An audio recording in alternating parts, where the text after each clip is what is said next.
What's up, what's up? Today, base science continues with a little experiment with a toxic substance called coffee. You can go back and check my coffee's toxic video, and I stand by those words. But I've been missing Dashi.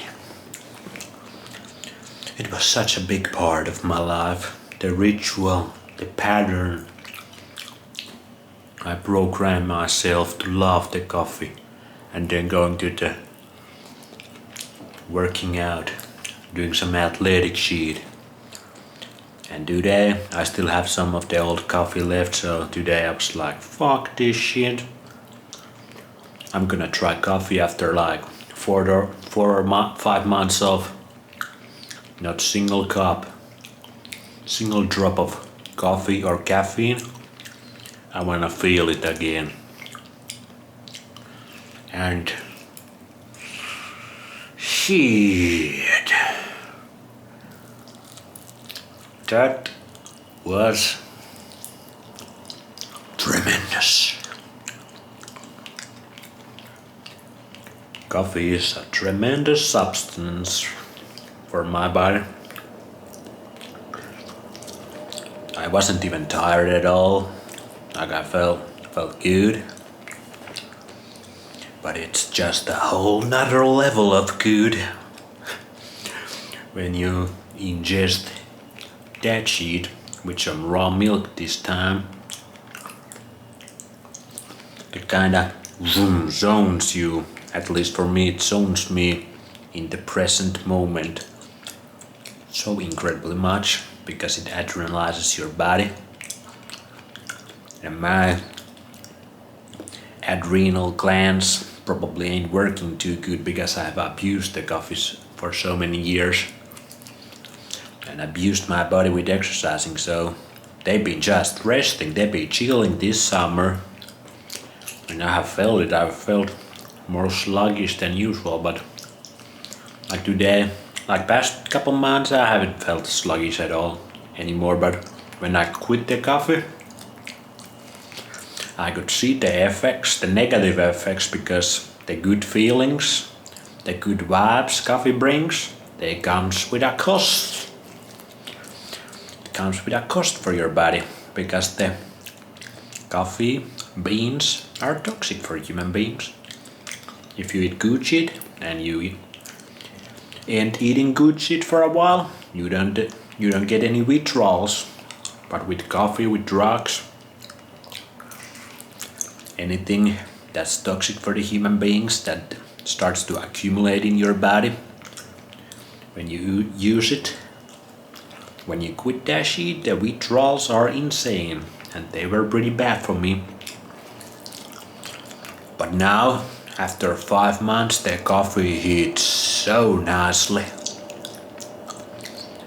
And I made it even like much lower dose of coffee beans and caffeine than I did before. And I consumed way less and hefty amount of raw milk also. But even still, man, that warm feeling you get and you get put under the moment so well. I think coffee increases my testosterone because I start to feel like a king or a prince. I wanna go hunt. And my body in the gym, working out, doing some athletics after drinking coffee, is a whole different animal than not drinking it. I can tell you that much. Like I haven't been exercising that much in this summer for no exercise experiment, for science, for base science. But when I have, like I never really feel like I did today after 1 cup of coffee. Like that's crazy. My body just functions and feels way better, but this Obviously, will come with the cost again, I would say. But I'm thinking maybe I do a little bit coffee here and there. I still got some coffee beans left when I use them daily. So at least maybe drink them once or twice a week when I go to the gym or do some athletic stuff outside. Because it's just so damn nice. The music feels so good when you drink coffee. It sounds way better. My body feels way better. And I don't really crash because I was energized before it. My body was very energized before drinking the coffee. And I haven't been abusing my body lately at all, like for months, so I got some resources backed up. But man, that coffee experiment, yeah, it's toxic, but maybe you need some vices a little bit.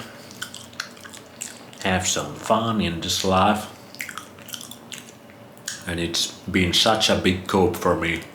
The coffee ritual combined with exercising and athletics, that's been such a big part of my life for so many years.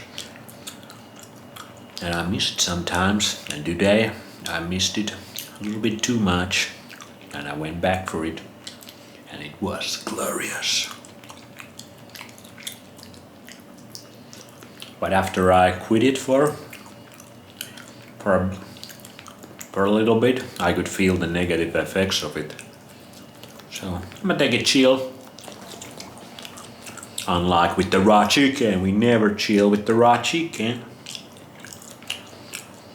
But hey, a little bit toxicity. Who cares? YOLO, you only live once. See you at the next one.